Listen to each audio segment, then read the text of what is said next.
आज हम भौतिक विज्ञान जिसे फिजिक्स बोलते हैं उसके महत्वपूर्ण क्वेश्चन को जानेंगे। ये क्वेश्चन जो है सारे पीएससी लेवल के क्वेश्चन हैं।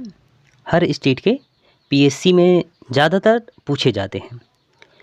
इससे पहले शुरू करें, आप लोग चैनल को सब्सक्राइब कर दीजिए। आज जो हम बात करने जाएंगे तो 1 से लेकर 50 तक का क्वेश्चन केवल वन लाइनर क्वेश्चन होगा, कोई ऑब्जेक्टिव वाला क्वेश्चन नहीं होगा। चारों ऑप्शन इसमें नहीं होंगे, इसमें एक ही डायरेक्ट प्रश्न होगा और उत्तर होगा। चलिए शुरू करते हैं। क्वेश्चन है, जब एक कार की गति दुगुनी कर दी जाती है तो उसको उतना ही दूरी रोकने के लिए ब्रेक बल कितना होगा। तो उसका ब्रेक बल जो है उतना ही दूरी को रोकने के लिए, जब गति को दुगुनी कर दी जाए तो ब्रेक बल जो है चौगुनी हो जाएगा। इसका सही उत्तर चौगुनी है। अगला क्वेश्चन है, उस भौतिक विज्ञान का नाम बताइए जिससे न्यूटन की खोज का श्रेय दिया जाता है। 1932 की इस खोज के कारण उन्हें नोबेल पुरस्कार मिला। तो उस भौतिक विज्ञान का नाम क्या है? तो जेम्स चैडविक है। अगला क्वेश्चन है, कौन सी एक सदिश राशि है? हालांकि सदिश राशि बहुत सारे हैं, तो इसका ये क्योंकि ऑब्जेक्टिव क्वेश्चन का है तो इसमें से एक जो है संवेग था, तो संवेग सदिश राशि है, आप लोग देख लीजिएगा। चलिए अगला क्वेश्चन की तरफ। अगला क्वेश्चन है, भौतिक का कौन सा नियम बताता है कि दो विद्युत आवेश के बीच बल अपने पूर्व मान की 1/4 तक कम हो जाता है जब उनके बीच दूरी दुगुनी हो जाती है?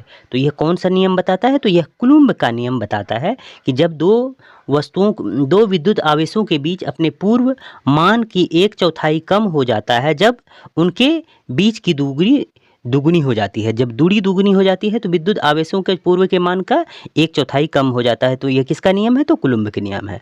अगला क्वेश्चन है, मृदा में जल तनाव मापने के लिए प्रयोग किए जाने वाले यंत्र को क्या कहा जाता है? तो तनाव मापी यंत्र कहा जाता है। अगला क्वेश्चन है, अश्व शक्ति जिसे हॉर्स पावर बोलते हैं, अश्व शक्ति लगभग वाट है। तो अश्व शक्ति जो है 746 वाट है। कितना वाट है? 746 से थोड़ा सा दशमलव में आगे है, इसीलिए इसको 746 वाट ही बोलेंगे। अगला क्वेश्चन है, किसने न्यूटन से पूर्व ही बता दिया कि सभी वस्तुएं पृथ्वी की ओर गुरुत्वाकर्षण होती है? तो यह किसने बताया था न्यूटन से पहले? तो ब्रह्मगुप्त ने जो है बताया था कि सभी वस्तुएं पृथ्वी की ओर गुरुत्वाकर्षित होती हैं। चलिए अगला क्वेश्चन की तरफ। क्वेश्चन है, विस्तार ग्रीष्मकाल के दौरान एफिल टावर को और लंबा बनाता है। विस्तार ग्रीष्मकाल के दौरान एफिल टावर को और लंबा बनाता है, तो थर्मल से जो है लंबा बनता है। अगला क्वेश्चन है, जब किसी वस्तु को दो समांतर समतल दर्पण के बीच रखा जाता है तो बने हुए प्रतिबिंब की संख्या कितनी होगी? देख लीजिए, जब दो समतल दर्पण को एक दूसरे के सामने रखा जाता है तो उनके जो है बने हुए प्रतिबिंब की संख्या कितनी होगी?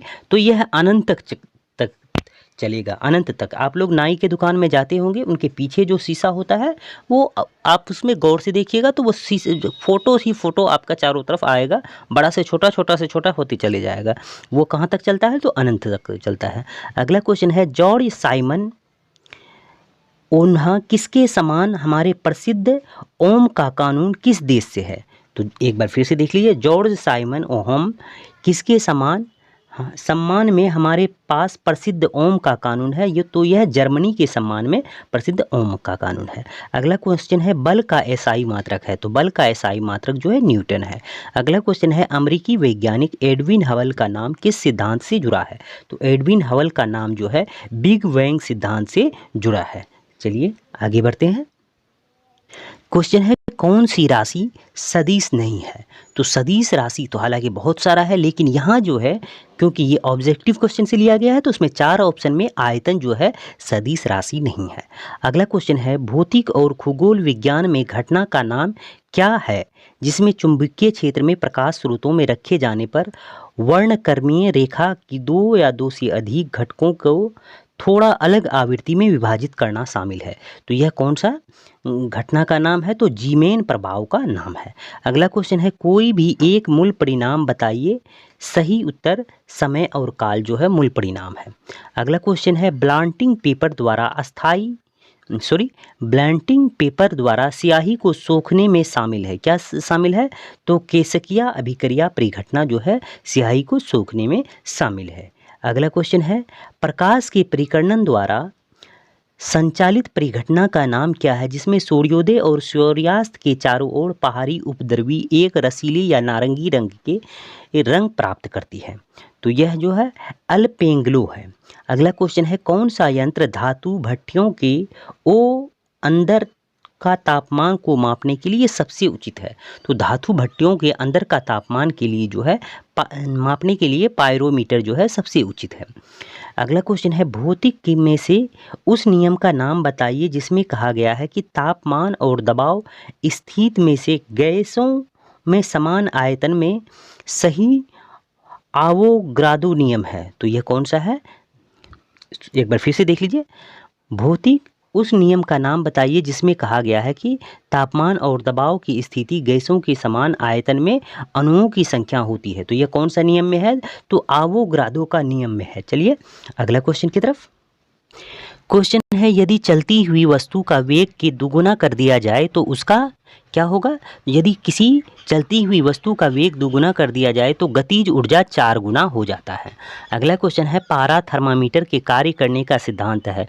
तो गर्म करने पर पदार्थ का विस्तार का सिद्धांत है। अगला क्वेश्चन है, सूर्य द्वारा उत्सर्जित प्रकाश का रंग क्या है? तो उत्सर्जित प्रकाश का रंग जो है सफ़ेद है। हालांकि ये सफ़ेद जो है 7 रंगों के मिश्रण से बना हुआ है। अगर आप लोगों को क्वेश्चन में ये आ जाए कि सूर्य का प्रकाश जो है उत्सर्जित होता है तो क्या है, तो 7 रंगों का मिश्रण या फिर सफ़ेद, तो आप लोग उसमें 7 रंगों का मिश्रण ही डाल दीजिएगा। चलिए अगला क्वेश्चन की तरफ। अगला क्वेश्चन है, एक धावक लंबी छलांग लगाने से पहले कुछ दूरी तक दौड़ता है क्योंकि छलांग लगाते समय उसके शरीर की गतिज जड़ता उसकी ज़्यादा दूरी तय करने में मदद करती है। अगला क्वेश्चन है, किस शैक्षणिक संस्थान में शोधकर्ताओं का विद्युत गतिक धारा वैभव नामक नैनो स्केल घटना का प्रयोग छोटे स्तर पर बहते हुए पानी जैसे घरेलू पानी, टोटियों से बहने वाली पानी से ऊर्जा निम्न में से क्या है? तो वो किसने किया है? तो द्वितीय गुवाहाटी ने किया है। अगला क्वेश्चन है, कौन सा एक बुरा उष्मा परिचालक है? तो उष्मा का बुरा परिचालक जो है सीसा है। उष्मा का बुरा परिचालक सीसा है। अगला क्वेश्चन है, किसी भी स्थिर या गतिशील वस्तु की स्थिति और दिशा में जब तक कोई परिवर्तन नहीं होती है, जब तक उस पर कोई बाह्य बल सक्रिय ना हो, तो इसे न्यूटन का प्रथम गति का नियम कहते हैं। क्या कहते हैं? न्यूटन का प्रथम गति नियम। अगला क्वेश्चन है, लेंस की शक्ति -2.04 यहाँ डी है। तो यहाँ कितना क्या है? तो डायोप्टर है। यहाँ पे डी आएगा, लेंस की शक्ति यानी डी बराबर -2.4 जो है डायोएटे है। चलिए अगला क्वेश्चन की तरफ। अगला क्वेश्चन है, किसका विमीय सूत्र आवेग के लिए सूत्र के समान है? तो विमीय सूत्र आवेग के लिए संवेग के समान है। अगला क्वेश्चन है, टोर की इकाई है। टोर किस चीज़ की इकाई है? तो टोर जो है दबाव की इकाई है। अगला क्वेश्चन है, किस स्थान पर जी का मान सर्वाधिक होता है? तो अंटार्कटिका के कैंप में जो है जी का मान सर्वाधिक होता है। अगला क्वेश्चन है, कौन सा इंसुलेटर नहीं है? तो पारा जो है इंसुलेटर नहीं है। चलिए अगला क्वेश्चन की तरफ।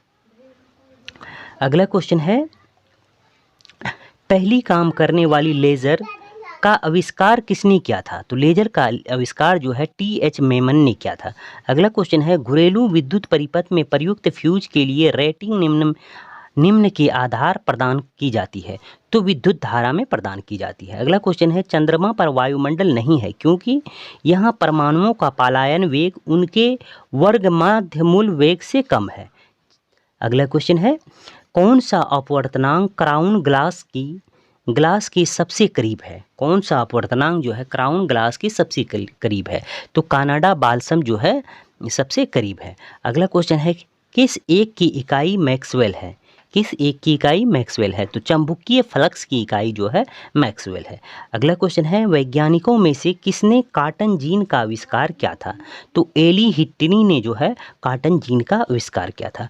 अगला क्वेश्चन है, किसी पिंड, एक बार फिर से देख लीजिए, किसी पिंड के उन गुण धर्म को क्या कहते हैं जिसमें वो सीधी रेखा में विराम या एक समान गति की स्थिति में किसी भी परिवर्तन का विरोध करती है? तो इसे जड़त्व कहते हैं। क्या कहते हैं? जड़त्व। आप लोगों को बता दें कि इस वीडियो का PDF फाइल जो है आप लोगों को टेलीग्राम में मिल जाएगा और टेलीग्राम का लिंक वीडियो का कमेंट में मिल जाएगा।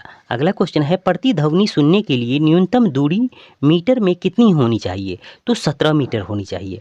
17 मीटर से बड़ा जो भी हॉल होता है उसमें अगर कुछ बोलने से जो है उसकी प्रतिध्वनि यानी वो आवाज़ गूंजता है तो 17 मीटर से कम कमरे में नहीं गूंजता है, लेकिन 17 मीटर से बड़े कमरे में, बड़े हॉल में जो है आवाज़ गूंजता है। इसीलिए कहता है किसी भी प्रतिध्वनि सुनने के लिए न्यूनतम दूरी मीटर में कितनी होनी चाहिए? तो 17 मीटर होनी चाहिए। चलिए अगला क्वेश्चन की तरफ। अगला क्वेश्चन है चलती हुई बस जब अचानक ब्रेक लगती है तो उसमें बैठे हुए यात्री आगे की दिशा में गिरते हैं।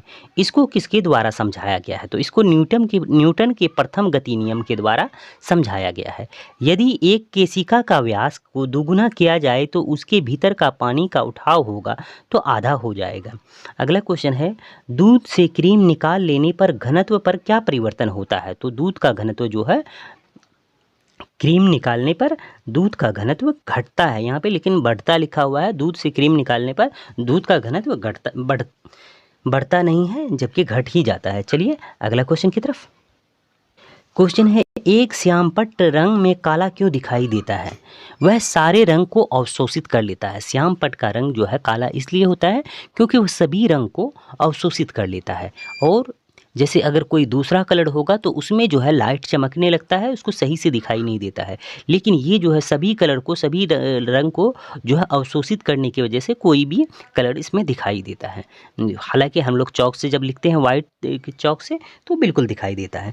चलिए अगला क्वेश्चन है आश्चा यदि एकाएक, यहाँ आश्चा नहीं अचानक यदि एकाएक चलना प्रारंभ कर दे तो अश्वारोही के गिरने का आशंका है। तो अश्व होगा, यहाँ पे क्या होगा? अश्व।